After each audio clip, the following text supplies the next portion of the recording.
อาจารย์จะสอนคำหนึ่งที่เราทักทายเวลาแบบว่าเราพบเป็นอาจารย์โบนหรือว่าหมู่เพื่อนแบบซีเราสามารถทักทายว่าสบายดีเป็นนี่ฮาวได้เด้อนี่ฮาวแต่ถ้าเราสิเว้าเป็นแบบว่าตอนแรงจังซี้แบบว่ามันค่ำแล้วจังซี้ก็เราสามารถเว้าเป็นหวานช่างฮาวอืมโอเคมื้อนี้หั้น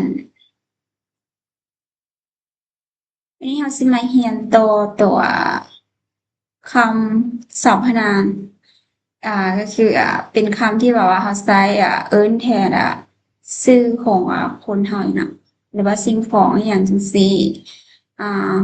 ตัวที่เราสิใช้แทนแบบว่าสมมุติเวลาเราสนทนากันแม่นบ่แล้วเราสิเราร่วมกันจังซี้แล้วเราก็ตัวแทนของเราหั้นน่ะก็คือแบบตัวเราเองเราก็ภาษาในภาษาจีนจะเว้าว่า我อันนี้ตัวนี้จะเป็นยี่我ตัวนี้เป็นตัวอักษรจีน我ค่อยถ้าในกรณีที่เราใช้กับผู้ที่เป็นคู่สนทนาของเราหรือว่าเป็นผู้ฟังของเราแบบจั่งซี้เราคำว่าหนีเนี่ยจะเป็นเจ้าหนีเจ้าจะใช้คำว่าหนีนี่ใช้กับคนที่แบบทั่วๆไปเลยนะคือแบบว่าคนที่เรารู้จักบ่หรือว่าแบบบ่รู้จักบ่สนิทอีหยังก็ได้เราใช้แบบเป็นหนีเลยแต่คำว่าหนินตัวนี้จะเป็นทานก็คือเราคำนี้เราจะใช้กับคนที่มีอายุสูงกว่าเราเนาะหรือว่าคนที่เราเคารพนับถือสินะคือแบบถ้าเป็นอาจารย์โบนี่อย่างจังซี่เราก็สามารถใช้เป็นหนินแต่กับผู้ที่เป็นอาวุโสสิเราก็ใช้เป็นหนินแล้วคำนี้หนีเหมือนหนีเหมือนก็คือพวกเจ้าเนาะก็คือแบบเวลาเราสนทนาแม่นบ่คือแบบอาจารย์นี่อาจารย์จะเว้ากับพวกน้องแม่นบ่แล้วอาจารย์ก็สามารถใช้เป็นหนีเหมือนก็คือพวกเจ้านี่ได้ แล้วจะมีคำที่ house ไซส์แทนแบบว่าสมมุติเราเป็นครูสมมุติอาจารย์รวมกับไมซีเนาะอาจารย์รวมกับไมซีแล้วเรากำลังสนทนาอ่าเรากำลังเว้าถึงคนอื่นที่บ่แม่นตัวไมซีกับตัวอาจารย์แต่เป็นคนอื่นสินะสมมุติว่าอันยกตัวอย่างเป็นแม่ย่าเนาะคืออาจารย์กับแม่ซีกำลังสนทนาเกี่ยวกับเรื่องของแม่ย่าสิสามารถใช้เป็นตัวนี้เป็นตัวท่านี้ได้เนาะตัวท่านี้จะเป็นสำหรับเว้าเกี่ยวกับผู้ที่เราเรากำลังสนทนาถึงแต่ว่าจะเป็นผู้หญิงนะแต่ถ้าตัวนี้จะหมายถึงอ่ลาวคือกันแต่จะเป็นลาวแบบชายเป็นผู้ชายถ้าสมมุติว่าเรากำลังสนทนาเกี่ยวกับลาวคนนั้นที่เราเป็นผู้ชายแม่นเราจะใช้ท่าตัวนี้เนาะตัวอักษร ตัวพินยินหันมันจะออกเสียงคือกันและการเขียนคือกันเลยแต่ว่าตัวอักษรจีนมันจะต่างกันมีแต่พวกตัวอักษรจีนพวกนี้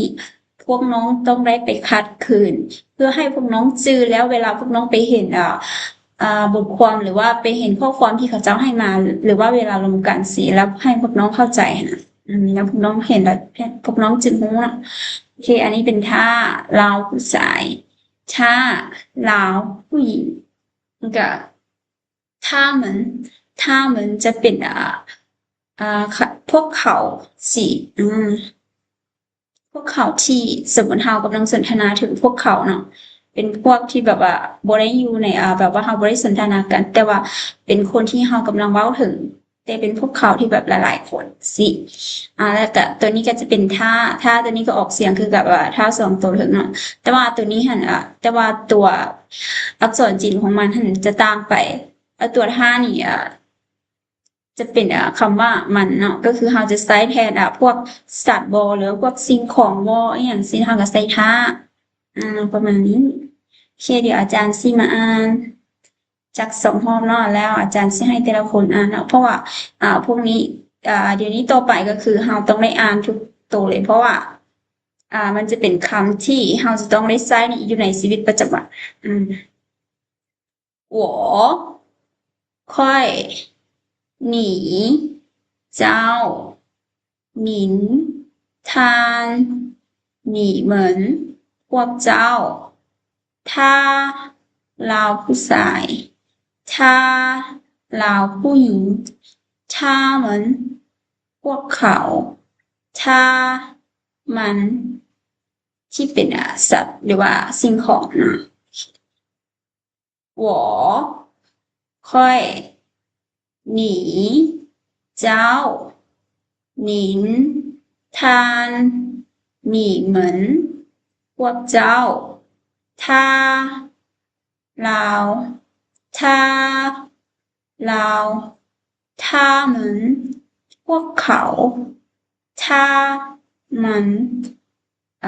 แต่อาจจะสิบอกอีกในหนึ่งก็คือตัวท่าเหมือนนี่นะคือมีแต่พวกน้องเสือไว้นะตัวท่าเหมือนนี่ตัวท่านี่จะต้องเป็นตัวท่าที่เป็นเราผู้ชายเด้อเพราะว่าเราจะบริใช้ตัวท่าที่เป็นเราผู้หญิงเนาะกรณีที่เอาเว้าถึงพวกเขาเป็นท่าเหมือนนี้พวกน้องเสือไว้ก็คือตัวท่าตัวอยู่ข้างหน้านี่ต้องเป็นเราตัวท่าที่เป็นเราผู้ชายเท่านั้นเนาะจะบ่ใช้ตัวท่าที่เป็นเราผู้หญิงมาเขียนท่าเหมือนโอเค น้องเมสซี่มาเริ่มกันเลยโดยแล้วน้องเว้าเป็นภาษาจีนแล้วก็เปลาวพร้อมจ้ะโดยโอเค เริ่มเลยค่อยนี้เจ้านินท่านนี้เหมือนโดยตัวนี้จะเป็นเสียงเบานะเพราะว่าเดี๋ยวบริษัทยังเป็นเสียงเบานี้เหมือนพวกเจ้าถ้าเราผู้ใสถ้าเราผู้หญิงถ้าเหมือนพวกเขาถ้ามันสักสิ่งของโอเคเก่งมากคนต่อไปน้องเมย่ามาทันดีกว่าน้องมาทันบ่ทันโอเคสนะน้องมาลองเว้าเบิ่ง我会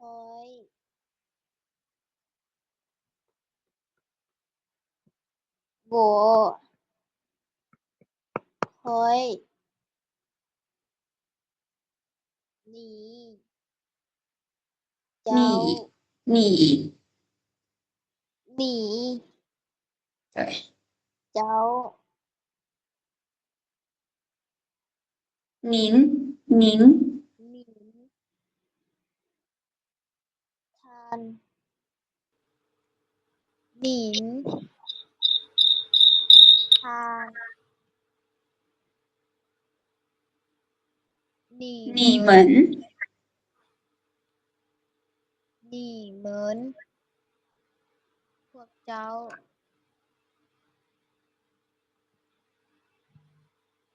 ถ้าเราผู้ใสถ้าเราผู้หญิงถ้าเหมือนพวกเขาถ้ามันสักสิ่งของ โอเคเก่งหลาย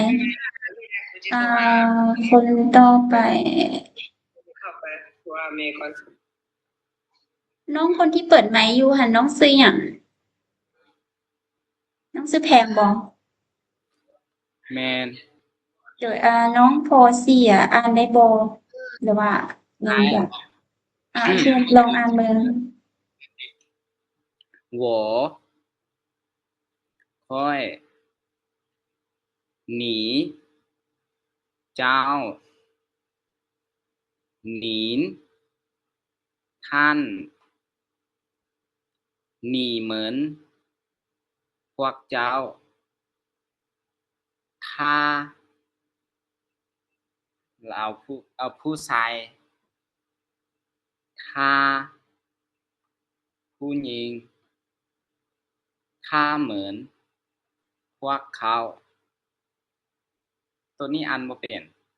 ตัวนี้จะเป็นท่าคือการออกเสียงคือกับตัวท่าเราผู้ชายแล้วก็เราผู้หญิงแต่ว่ามีแต่ตัวอักษรจีนของมันจะเขียนต่างซื่อๆโดย ตัวอันนั้นตัวสุดท้ายอันบ่เป็นตัวนี้ก็เป็นท่าคือกันน้อง อ๋อถ้าโดยเดี๋ยวน้องเบิ่งอันนี้จะเป็นตัวพี่ยิ่งของมันเนาะอันนี้จะเป็นตัวอักษรตัวเธอแล้วก็ตัวอันนี้ก็เป็นตัวพี่ยิ่งของมัน พวกนี้นะพวกที่อาจารย์ใส่สีแดงนี่แม่นเป็นตัวพี่ยิ่งของมันก็คืออืมพยัญชนะแล้วก็สระของมันก็คือ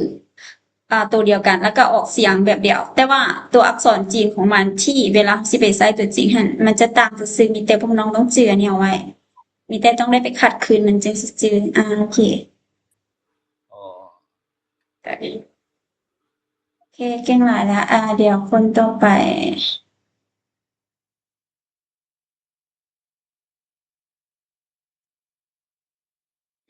คนต่อไป น้องอนุสะดวกบ่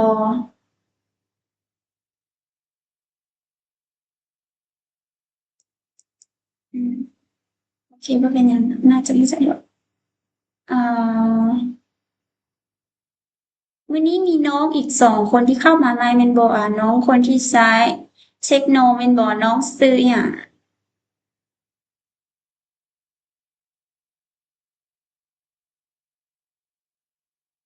โดยได้ยินอาจารย์ได้บ่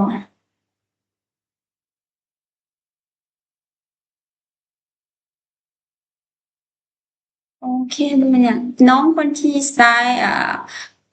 ชื่อเป็นOppo A18 แม่นน้องชื่อหยังน้องสะดวกเว้าบ่ชื่อเวลาเวลาว่ะโดยเวลาหรือเวลาเพราะอาจารย์บ่ได้ยิน เวลาเวลาโอเคน้องเวลาอันน้องพออ่านได้บ่อันใดอยู่โอเคเดี๋ยวลองอ่านไปตัวใดบ่ได้เดี๋ยวอาจารย์สิสอนให้เนาะโดยหวาค่อยหนีเจ้าหนินทานหนินเหมือนพวกเจ้าถ้าถ้าเดี๋ยวนะเราผู้ใส่ถ้าเราผู้หญิงถ้าเหมือนพวกเขาถ้ามันเดี๋ยวโอเคเก่งหลายมีแต่เป็นผู้คืออาจารย์บอกเนาะพวกน้องอย่าลืมไปคัดคืนคัดเขียนคืนหลายๆเทื่อเพื่อที่จะได้จื้อตัวอักษรจีนเป็นพวกนี้ เพราะว่าพวกนี้หั่นมันจะบ่ได้มีสูตรให้เราจื้อมันจะบ่ได้มีพยัญชนะสระแล้วก็วรรณยุกต์คือกับตัวพินยินนี้ที่สิให้เราไปเรียนมีแต่เราต้องได้จื้ออย่างเดียว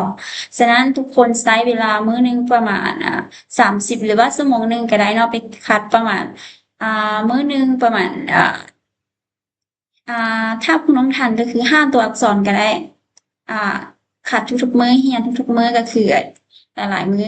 หลายๆเดือนหลายๆปีเราก็จะรู้ได้หลายคำศัพท์โอเค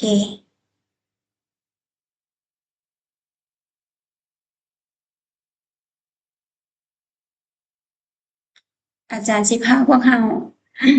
มาลองใช้คำศัพท์ที่เราเรียนไปเมื่อกี้โอเคตัวนี้จะเป็น你叫什么名字นะ你叫什么名字你叫เป็นตัวนี้เด้อ什么ตัวนี้名字你เจ้าคำนี้จะเป็นเอิ้นเนาะถ้าเป็นภาษาลาวจะเป็นเอิ้น什么แม่นหยังหรือว่าแม่นหยังก็ได้名字จะเป็นชื่อแต่ถ้าเป็นว่าเป็นภาษาลาวเฮาจะเฮาส่วนใหญ่เฮามักถามจะเป็นว่าเจ้าชื่อหยังแล้วกันแล้วเนาะแต่ถ้าเฮาสิแปลตามตัวอักษรจีนเฮาก็จะแปลเป็นเจ้าชื่อของเจ้าเนาะชื่อของเจ้าหั่นเอิ้นว่าอีหยังประมาณนี้ก็ได้ถ้าเฮาสิแปลตามตัวแต่ว่าภาษาลาวของเฮาส่วนใหญ่เฮาก็จะใส่ได้ว่าเจ้าชื่อหยังนี่แล้วก็แล้วนี่เจ้าเบิ่งตามตัวนี้กันเนาะ你叫什么名字我叫林雨你呢我叫林雨快是林雨你呢叫的我叫安娜很高兴认识你我叫安娜很高兴认识你ค่อยชื่ออันน่าดีใจที่ได้รู้จักเจ้าดีใจหลายที่ได้รู้จักเจ้านะคำว่า我叫ค่อยชื่ออันน่าเหินตัวนี้จะเป็นหลายเด้อแต่ว่าอันนี้เห็นอาจารย์บ่ได้ใส่หลายใส่แต่เฮาเข้าใจก็ได้เหินตัวนี้จะเป็นหลายอันนี้เนาะเหิน高兴จะเป็นตัวนี้高兴ดีใจ认识รู้จัก你เจ้า我叫安娜很高兴认识你我叫安娜很高兴认识你ค่อยชื่ออันน่าดีใจหลายที่ได้รู้จักเจ้า我也是很高兴认识你ค่อยกะเส้นเดียวกันหรือว่าค่อยก็คือกันก็ได้เนาะ我也是คำว่าเยนี่ก็คือก็คือเนาะก็แบบก็สิหรือว่าเส้นกันก็คือ我也是很高兴认识你我ค่อย也是ก็เส้นกันก็คือกันเยตัวนี้จะเป็นก็เนาะชื่อคำนี้จะเป็นจะแม่นเด้อแม่นค่อยก็แม่นคือกันประมาณนี้很หลาย高兴ดีใจ认识รู้จัก你เจ้า我也是很高兴认识你อาจารย์สิให้พวกน้องมาสนทนาก็คือพวกน้องสามารถเอาชื่อตัวเองมาใส่กันได้เนาะหรือว่าพวกน้องเอาตามชื่อตัวที่อาจารย์ใส่อยู่นี่ก่อนก็ได้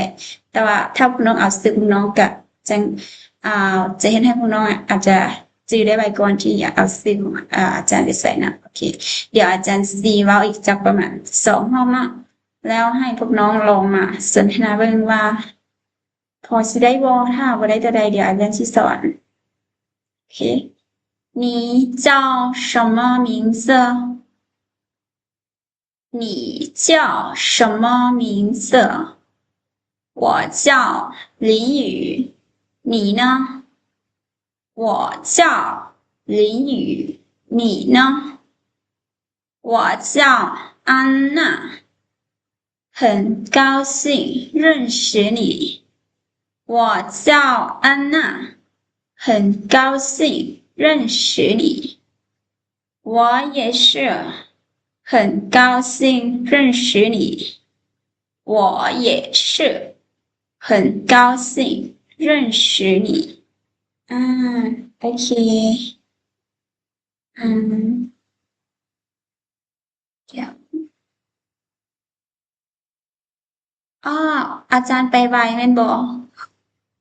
โอเคทุกคนสามารถบอกได้เด้อโอเคเดี๋ยวอาจารย์ซีไปช้านิดนึงเนาะโอเคอาจารย์ซีไปอธิบายช้าๆอีกรอบหนึ่งเด้อโอเคหนีอันนี้เนาะหนีหนี叫叫什么什么名字名字หนีหนีคำนี้จะแม่นเจ้าเจ้าเจ้าจะแปลว่าเอิ้นหรือว่าเรียกเนาะเอิ้น什么什么จะแปลว่าหยังหยังหรือว่าแม่นหยังก็ได้名字名字เดี๋ยวอาจารย์เบิ่ง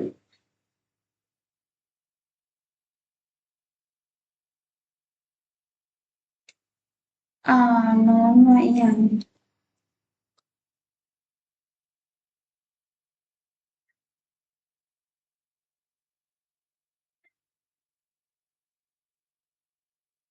น้องความหมายคือน้องถามจะได้ตัวปรับเสียงขึ้นลงสิบ่หรือว่าตัวใดน้องเพราะว่าอาจารย์บ่ค่อยได้ยินดีเนาะอันนี้โอเคนี้叫什么名字เจ้าเพราะว่าภาษาจีนมันจะบ่ได้แปลคือแบบว่าภาษาลาวเนาะคือแบบว่ามันจะบ่ได้แปลตามตัวที่เขาเจ้าเขียนนี่ไปนี่แม่นบ่คือถ้าสมมุติสิแปลตามตัวนี้จะแบบนี้หันจะว่าเจ้าเอิ้นหยังชื่อแม่นบ่ถ้าสิแปลตามตัวนี้แต่ว่าถ้าเป็นแบบภาษาลาวเขาจะบ่ได้แปลตามอันนี้หั้นน่ะเขาจะแปลตามแบบว่าแปลตามที่แบบภาษาลาวของไซน้องเขาจะบ่ได้ใช้แบบนี้หั้นนะแต่ว่ารู้สึกว่าภาษาลาวกับภาษาจีนเวลาเขาเรียงเขียนประโยคซีมันจะรู้สึกว่าโครงสร้างมันจะบ่ค่อยได้ตรงกันปานใดมีแต่ส่วนหลายจะแปลกลับทางหลังมาทางหลังมาทางหน้านะโอเค你叫什么名字ชื่อเจ้าเอิ้นหยังชื่อของเจ้าแม่นหยังหรือว่าเจ้าเอิ้นอีหยังประมาณนี้ก็ได้我叫林雨你呢我ค่อย叫林雨ค่อยเอิ้น林雨ชื่อของค่อยแม่น林雨เนาะถ้าเป็นคนลาวเขาว่า你呢นี่จะเป็นว่าแปลว่าเจ้าคำว่าเนอนี่จะแปลว่าเดนี่ถ้าเป็นภาษาลาวที่เขาเอิ้นกันโอเค我叫林雨你呢ค่อยชื่อ林雨เจ้าดี我叫安娜很等你高兴认识你我会叫安娜อันนี้เป็นชื่อคนชื่อน้องเนาะเป็นชื่อคนที่ชื่อ安娜很คำนี้จะแปลว่าหลาย高兴แปลว่าเบิ่งนี้กันเนี่ย高兴แปลว่าดีใจ认识รู้จักหนีเจ้า我叫安娜，很高兴认识你。ค่อยซื้ออันน่ะดีใจหลายรู้จักเจ้าชี้ได้รู้จักเจ้า我也是很高兴认识你我ค่อย也ก็ชื่อก็แม่นถ้าเป็นจากับก็แม่นกันแล้วนะแต่ว่าอยู่ในนี้เขาจะว่าเป็นแบบว่าก็คือหรือว่าเส้นเดียวกัน我也是ค่อยก็เส้นเดียวกันค่อยก็คือกัน很หลาย高兴ดีใจหลายนะ认识รู้จัก你เจ้า我也是很高兴认识你ค่อยก็เส้นเดียวกันดีใจหลายสี่ได้รู้จักเจ้าโอเคพอได้บอกพวกน้องหรือว่าอาจารย์ว่าไวไปบอกเปิดไมค์ว่ากับอาจารย์ได้นะอาจารย์ว่าไวไปบอกหรือว่าพอฟังได้อยู่พ่อเข้าใจได้อยู่อาจารย์โอเคน้องเมสซี่พอจะว่าได้บอกเลยได้โอเคเดี๋ยวอาจารย์สิหาอีกคนนึงมาสนทนากับน้องอาจารย์สิให้น้องสนทนาถ้าตัวใดที่บ่ได้เดี๋ยวอาจารย์สิสอนนะโอเคเพราะว่าอาจารย์จะบ่ได้ปล่อยให้น้องว่าไปทั้งหมดโอเคเดี๋ยวเรามาฝึกไปนำกันน้องเมย่าพร้อมบ่ที่จะสนทนากับน้องเมสซี่เลยโอเคพวกน้องสามารถใส่ชื่อพวกน้องใส่ได้เด้อมีแต่เดี๋ยวตัวชื่อจะเป็นตัวลินอยู่นี่เนาะกับตัวอันหน้าคืออันนี้พวกน้องสามารถใส่ชื่อพวกน้องใส่ได้เนาะมีแต่ตัวอื่นก็คือแม่มีแต่เปลี่ยนชื่ออันนี้ชื่อ我叫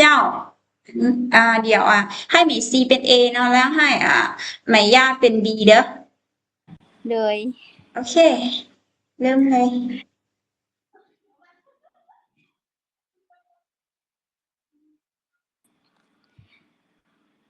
你叫什么名字เมย่า我叫美亚你呢โอเคเมซี่我叫美西很高兴认识你โอเคที่จริงอันนี้เดี๋ยวแป๊บนึงอาจารย์เดี๋ยวแป๊บนึงเลยเดี๋ยวอาจารย์ชี้ใส่อีกคำนึงเข้าไปก่อนนะ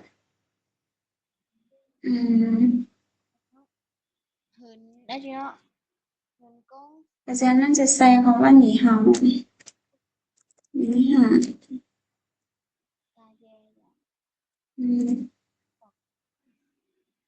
นี่เดี๋ยวว่าตัวพิมพ์นี่อาจารย์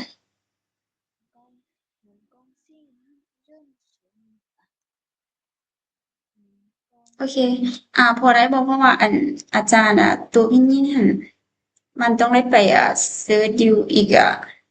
โปรแกรมตัวหนึ่งเท่านั้นแล้วอาจารย์จะบริใส่พิมพ์ยินใส่ได้แต่ตัวนี้จะเป็นอันนี้เห่าเด้ออันจะเป็นคำว่าสบายดีก่อนที่เฮาสิไปทักทายเนาะคิดว่าเฮาน่าจะต้องได้ใส่คำว่านี้เห่าก่อน